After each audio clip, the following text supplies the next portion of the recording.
Hi everyone, this is Dr. Nick, leader in nutrition and founder of the NutriFit program, a systemized way of eating to help you master your nutrition and be a high performer in any area of life. And so this is the next webinar in the Master Your Nutrition series, and we're going to look today at reading food labels, which is a really confusing area for most. And we're going to really help you to navigate that minefield of a supermarket more effectively, so you can be more confident about your choices and really start to be on track with your nutrition. So let's dive in. And firstly, let's just quick recap on the previous webinar on menu planning and food shopping.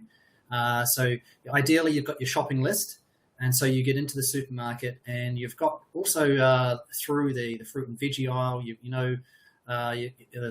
the abundance of colourful and nutrient-rich foods that you should ideally have in your trolley. So from there, you enter into the danger zone, which is where you find packaging. And on packaging, the first thing to think about is any allergies that you may have. So check for allergy information, any harmful substances, nuts and eggs and soy and those substances. The next step now is the ingredients list, and this is one that a lot overlook. They just dive straight into the nutrition panel. But the ingredients list really holds the information around some pretty dangerous chemicals, and I like to help people understand what's called the additives test. So this is where we start to look at some categories of chemicals like flavor enhancers, food colorings, preservatives, and sweeteners that can really start to cause a range of issues like digestive problems, skin problems, nervous disorders, to name a few.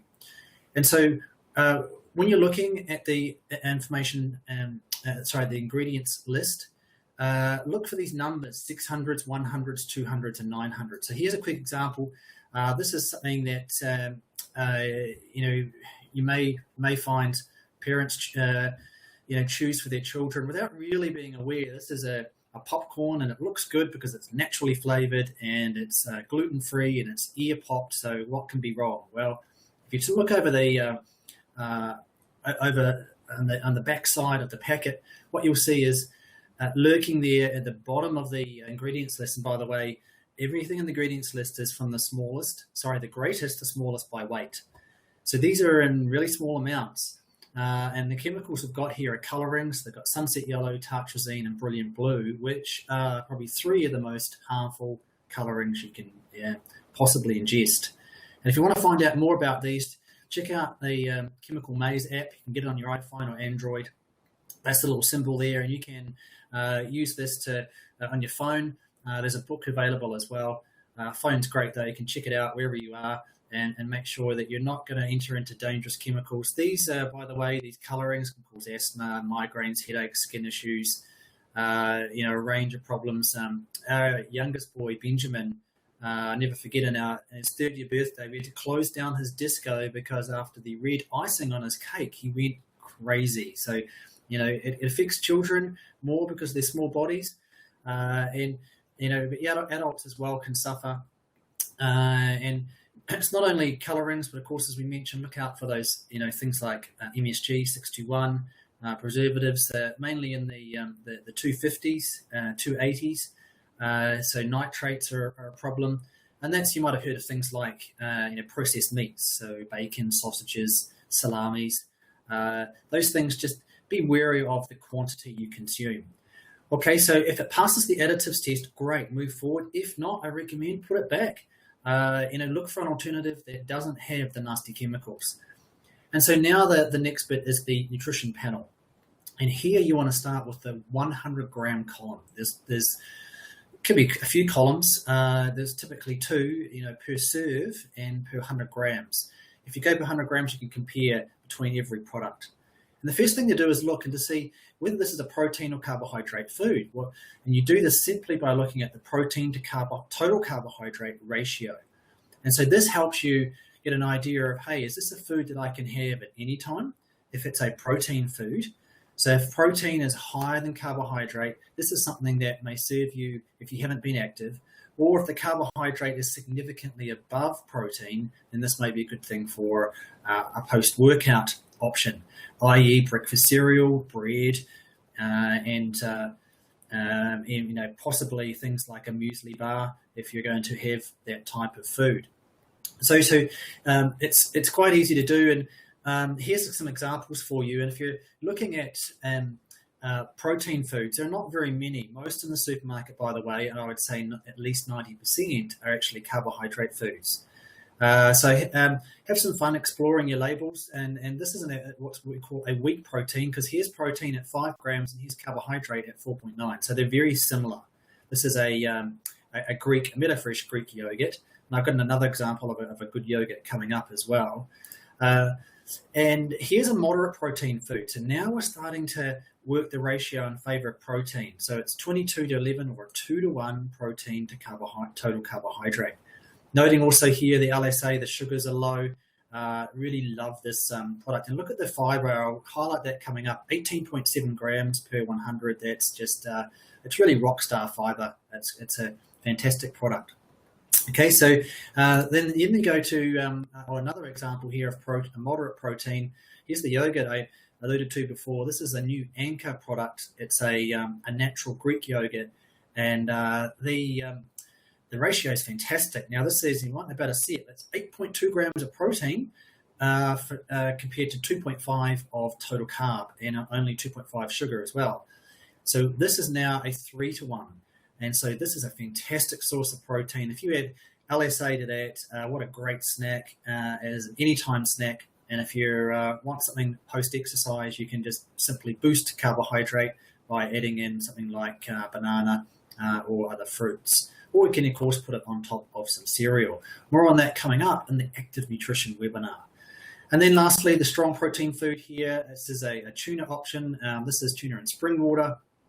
This happens to be the John West brand, but if you look at any type of tuna in spring water, of course, keep away from the oils because of the extra energy and sometimes extra sugars that are added in. So unflavored's best. We see here this is almost 26 grams of protein versus essentially negligible carbohydrates. So now we're talking strong protein, as would be for something like eggs and other meats.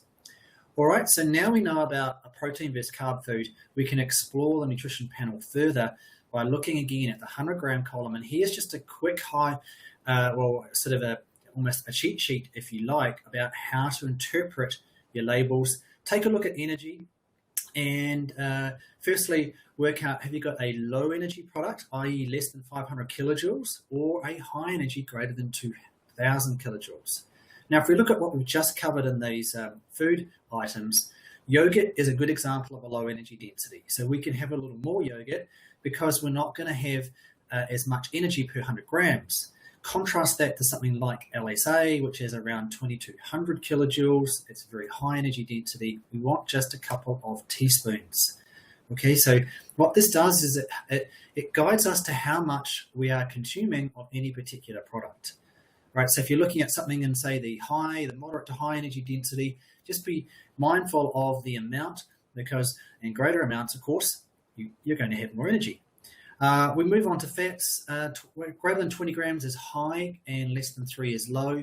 And also be aware of saturated fat, because that has or is known to be linked to increases in the risk of heart disease, diabetes, inflammation, and a lot of inflammatory problems. So increased blood pressure and so forth. So just be careful of that. And also another little caveat: if you've got high total fat, but your fat saturated fat is low, then the product may not be that bad. And again, I make reference to LSA.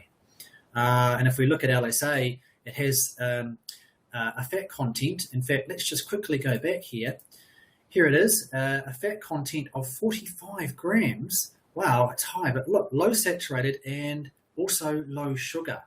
So what's great about that is it means it's a good fat. It's an unsaturated fat, which helps reduce inflammation. And the low sugar means it's not actually going to be contributing to any potential excess fat storage as well.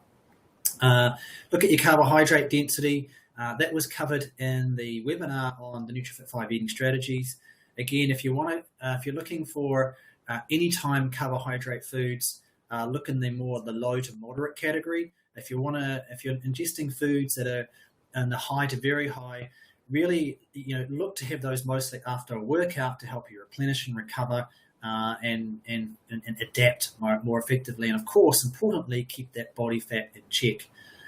There are some exceptions, of course, like crackers. You may find they're in the very high density. I recommend the Vita Wheat crackers. They're high in fiber and low in sugar, but their carbohydrate is up. Again, that's where you come back to the energy amount. Just keep the amount low, right? So, and then you won't have the same potential for fat storage. Your sugars, well, I mean, my goodness, so many foods now are loaded with sugar. And we could spend all night talking about, all day as well, how much sugar is in all sorts of products. But just really hone in on that. Greater than 20 grams is high, and you'll find a lot of products exceed that. Muesli bars, cereal, even things like canned products out there.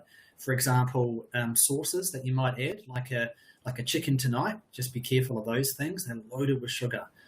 And so less than 5 grams is low. We mentioned that with the yogurt, the Anchor yogurt, and again, the LSA. So that's really good.